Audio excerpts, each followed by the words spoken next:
Every episode devolves into an impromptu physical challenge. Here's a giant nose. Could you pull the snot out of it? There's a flag in there. This podcast is hardly focused. The French. Now, Zach, a few minutes ago, you mentioned the Amanda Show.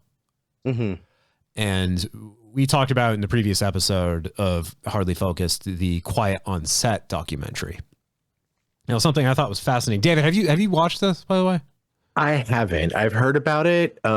I get a little weird with child actors, especially from a time and period when I would have been a child actor if I was a child actor. Mm-hmm.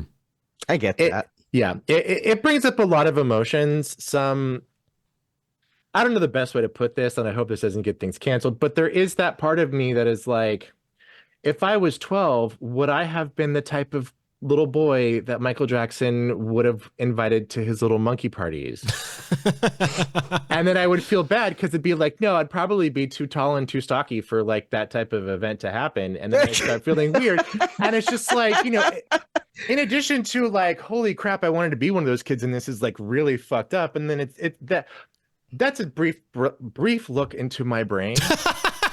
But then you're sad. He's like, I'm not his type. Nobody's going to love me.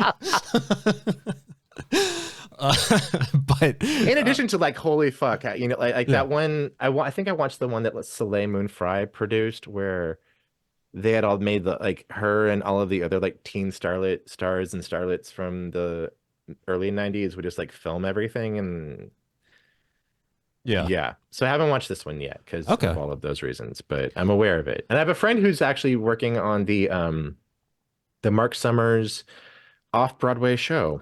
Oh, wow. Nice. Oh, didn't realize that he was doing that. This is putting a lot of things in perspective too, because Marc Summers was actually in like the first episode of this documentary, and he has come out recently because he claims that they didn't tell him what it was about, and that like all of this stuff happened after his show had already been canceled and stuff. So now it makes a little sense. If he's gonna have some little Broadway John going on soon, then he probably doesn't want any kind of anything. Oh, it's already opened. It's the Life and Slimes of Marc Summers. That's awesome. I love that title. That's great. Oh, man. Part interactive game show, part memoir, The Life and Slimes of Marc Summers follows the infamous host from the set of the children's game show Double Dare to the Food Network, where he has now worked for more than 20 years. Nice. Where every episode devolves into an impromptu physical challenge. Yeah. Here's a giant nose. Could you pull the snot out of it? There's a flag in there. Yeah. Also, I found your dish to be mostly appetizing. Here is Marc Summers on Elvis Duran on the morning show, where he was talking about what happened when he was interviewed for the documentary that ultimately became Quiet on Set, because it doesn't sound like Summers knew what the documentary was about and that it was going to become that. Here we go. Yeah. I got called by these folks saying they wanted to do a documentary on Nickelodeon. And so I said, sure. And I went there and they asked me what I thought of Nick. And the first 10 or 12 seconds, from what I understand of this documentary, are me saying all these wonderful things. But they did a bait and switch on me. They ambushed me. They never told me what this documentary was really about. No way. And so they showed me a video of something that I couldn't believe was on Nickelodeon. And I said, well, let's stop tape right here. What are we doing?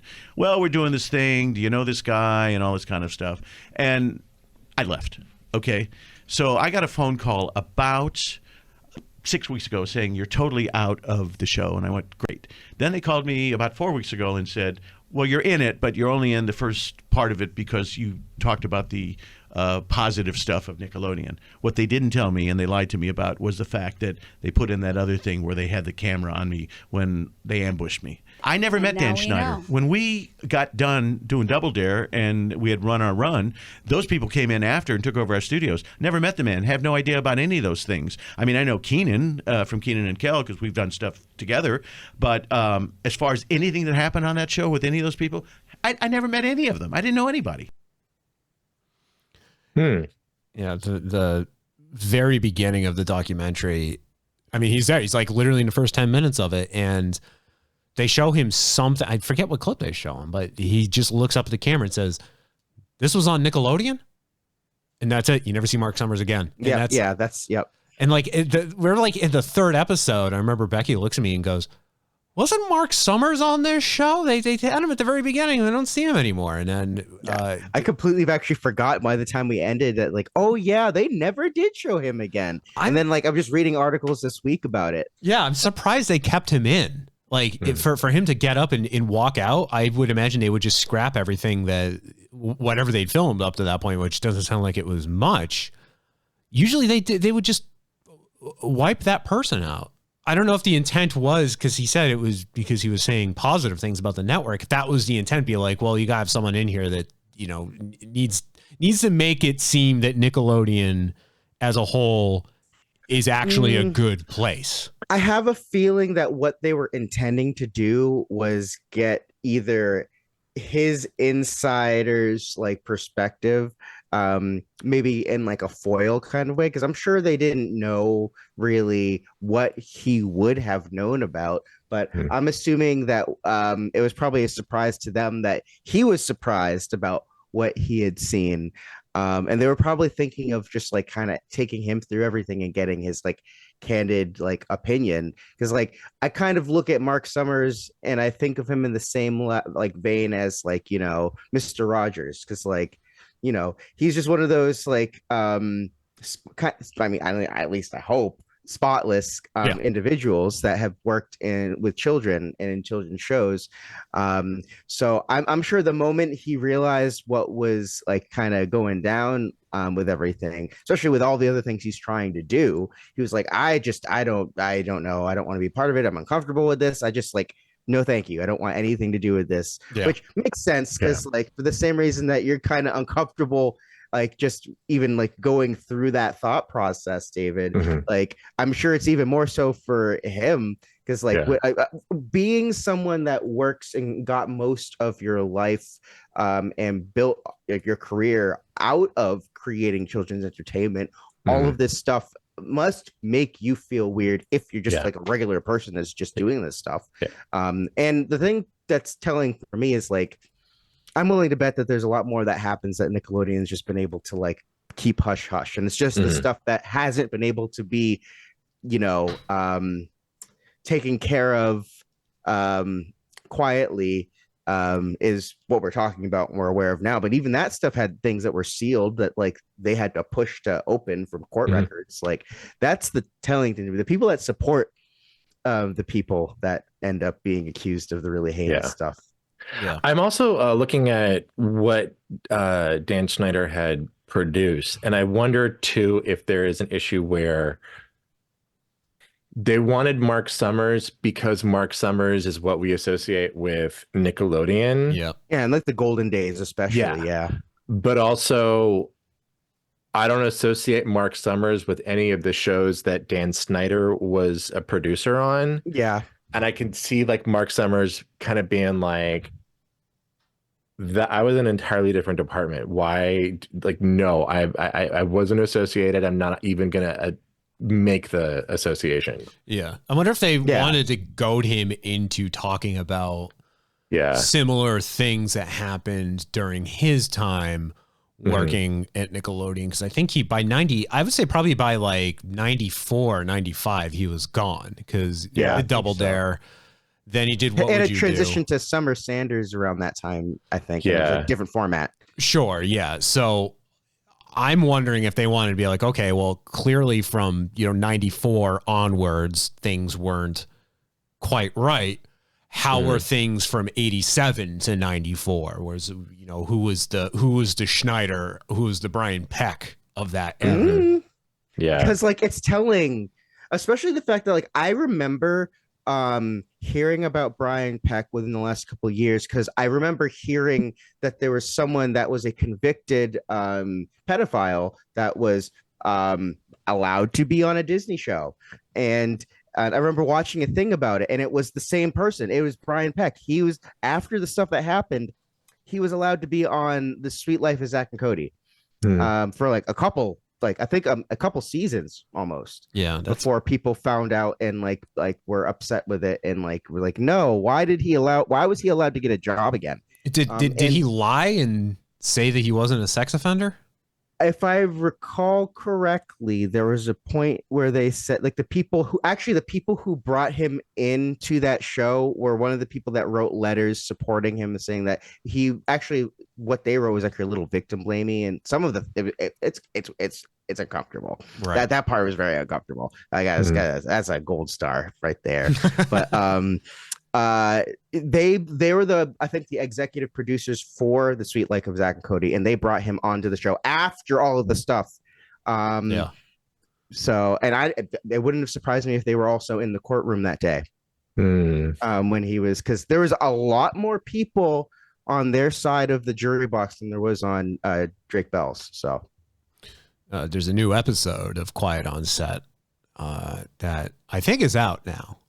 I think so, yeah. So I think it's more centered on Drake Bell and getting more. I'm pretty sure I watched that one. Because I'm pretty sure I watched 5 episodes when I watched it. Yeah, I haven't seen that one yet. I'm gonna have to watch it. But that's Marc Summers. I don't I won't knock him for stepping away. Yeah. Yeah.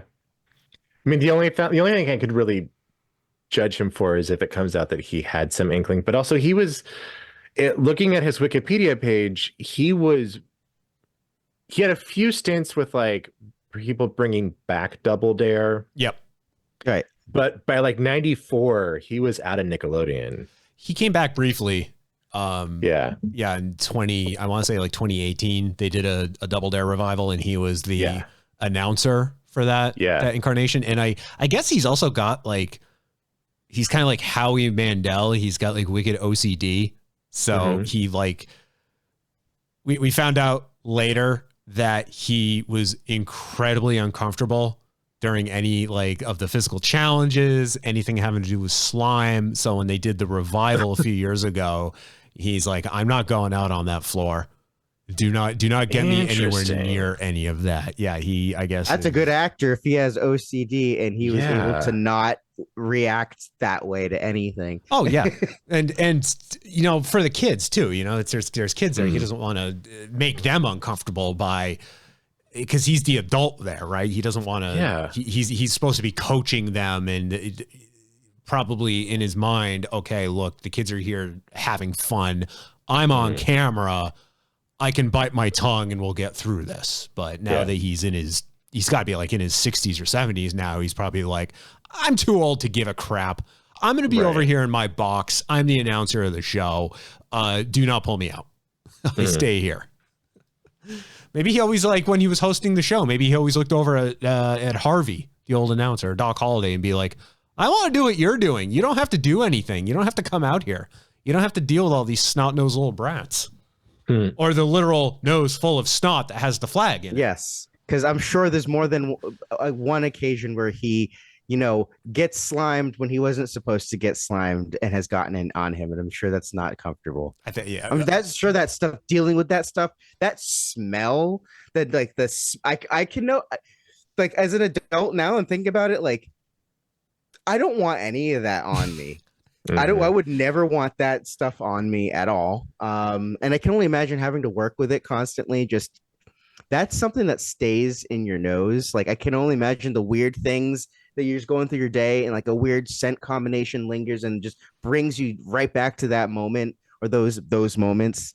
It's interesting to think about. I heard it was at least easy to wash out. Like water would just get rid of it instantly. But imagine like early slime.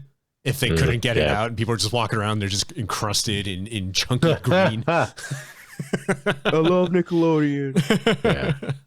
Should be in the testing room for that. Yeah.